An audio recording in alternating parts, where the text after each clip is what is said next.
Bangladesh institution of administration and management foundation BIAM 1991 সালের 29শে December যাত্রা শুরু করেছিল।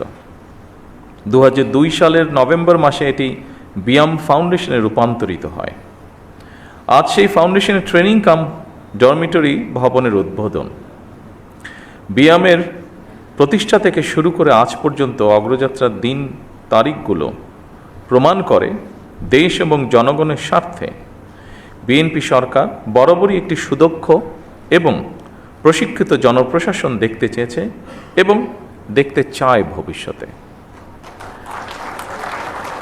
সুতরাং আজ বিয়াম ফাউন্ডেশনের ট্রেনিং কাম ডরমিটরি ভবনের ভিত্তিপ্রস্তর স্থাপন কেবল একটি ভবনের ভিত্তিপ্রস্তর স্থাপনই নয়, বরং এটি প্রশাসনিক সক্ষমতা উন্নয়ন, প্রশাসনিক নেতৃত্ব গঠন এবং মানব সম্পদ বিকাশের একটি দীর্ঘমেয়াদী রাষ্ট্রীয় অঙ্গীকারেরই প্রতিফলন। আজ যে ট্রেনিং কাম ডরমিটরি ভবনের ভিত্তিপ্রস্তর স্থাপন করা হচ্ছে তা ভবিষ্যতে প্রশাসনিক নেতৃত্ব গঠনের একটি গুরুত্বপূর্ণ মাইল ফলক। এই ভবন শুধু একটি অবকাঠামো নয়, এটি হয়ে উঠুক জ্ঞান চর্চা, নেতৃত্ব বিকাশ এবং অভিজ্ঞতা বিনিময়ের একটি প্রাণবন্ত কেন্দ্র। দক্ষ মানব সম্পদ তৈরি বিয়ামের অন্যতম একটি লক্ষ্য। বিশেষ করে সরকারি কর্মে নিয়োজিত মানব সম্পদকে আধুনিক প্রশিক্ষণের পাশাপাশি প্রযুক্তির সর্বোত্তম ব্যবহারে সক্ষম করে গড়ে তোলা অত্যন্ত জরুরি। তারই ধারাবাহিকতায় বর্তমান সরকার মেধা নির্ভর, আত্মবিশ্বাসী, সৃজনশীল ও দায়িত্ববান মানব সম্পদ গড়ে তুলতে বদ্ধপরিকর। সকল রাষ্ট্রীয় প্রতিষ্ঠানে মেধাভিত্তিক, স্বচ্ছ, দক্ষ ও জনবান্ধব জনপ্রশাসন গড়ে তোলার কোনোই বিকল্প নেই যদি আমরা আমাদের প্রত্যাশিত বাংলাদেশকে গড়ে তুলতে চাই।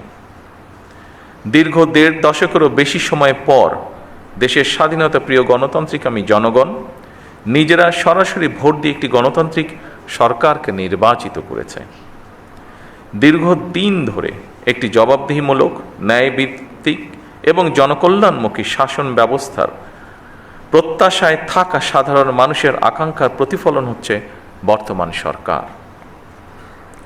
2024 সালের জুলাই আগস্টের গণ অভ্যুত্থানে আবারও স্পষ্ট করে দিয়েছে এই রাষ্ট্রের মালিক এই দেশের জনগণ।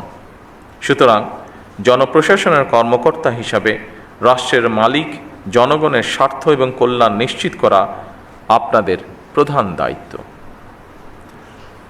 সম্মানিত উপস্থিতিবৃন্দ, আমি আশা করি বিয়ামের কারিকুলাম এবং প্রশিক্ষণ পরিবেশ দেশের বিভিন্ন প্রান্ত থেকে আগত কর্মকর্তাদের পেশাগত দক্ষতা, সমস্যা সমাধানের ক্ষমতা এবং উদ্ভাবনী চিন্তাকে আরও সমৃদ্ধ করবে।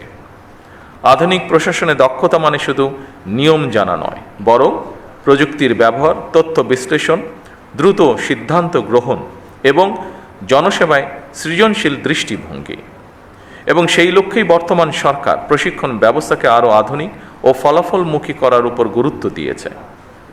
মৌলিক প্রশিক্ষণের পাশাপাশি উন্নত কোর্স, গবেষণা এবং নীতি নির্ধারণমূলক শিক্ষার সুযোগ বৃদ্ধি করার চেষ্টা করা হচ্ছে। ফ্যাসিবাদী শাসনামলে আপনারা যথাযথভাবে সেই দায়িত্ব পালন করতে পেরেছিলেন কিনা পালন করতে সক্ষম হয়েছিলেন কিনা, এই মুহূর্তে সেই প্রশ্ন না তুলে আমি আপনাদেরকে এই মুহূর্তে বর্তমান গণতান্ত্রিক সরকারের পক্ষ থেকে একটি বার্তা দিতে চাই, এবং তা হলো দেশ এবং জনগণের কাছে আমাদের যেই প্রতিশ্রুতি দিয়ে এসেছি আমরা, এসব স্রেফ রাজনৈতিক প্রতিশ্রুতি নয়, বরং জনগণের সঙ্গে করা আমাদের চুক্তি। জনগণ আমাদের ইশতেহারের পক্ষে রায় দিয়েছে। সুতরাং বর্তমান গণতান্ত্রিক সরকার নির্বাচনী ইশতেহার এবং জনগণের সামনে স্বাক্ষরিত জুলাই সনদের প্রতিটি দফা, প্রতিটি অঙ্গীকার অক্ষরে অক্ষরে বাস্তবায়ন করতে সরকার বদ্ধপরিকর। আমি আশা করি আপনারা আপনাদের মেধা ও যোগ্যতা দিয়ে জনগণের কাছে দেওয়া সরকারের প্রতিটি প্রতিশ্রুতি দক্ষতার সঙ্গে বাস্তবায়ন করতে ভূমিকা রাখবেন।